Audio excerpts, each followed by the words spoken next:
শোনো গোসাই, ছেলের বিয়ে দিয়ে কিছু নেব না আমি, তবে মেয়েটাকে হতে হবে দামি। বুঝেছ?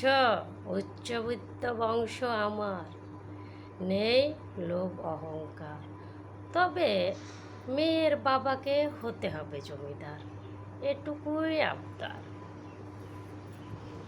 ছেলের বিয়ে দিয়ে কিছু আমি নেব না, তবে আমার মনে হয় কনের বাবারও খালি হাতে বিয়ে দেওয়া মনে হয় ঠিক হবে না। দেয় যদি গাড়ি দামি, ছেলে যাবে শ্বশুর বাড়ি।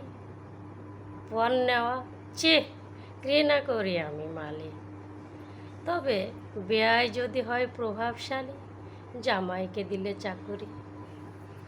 আরাম আয়েশ করে কাটবে দিনগুলি। ছেলে বেচে টাকা নেব না হাত বাড়িয়ে, তবে মন্দ হয় না কনেকে দিলে গা ভরিয়ে গয়না সাজিয়ে, আর সাথে কিছু ফার্নিচার, গুছিয়ে নেবে সংসার।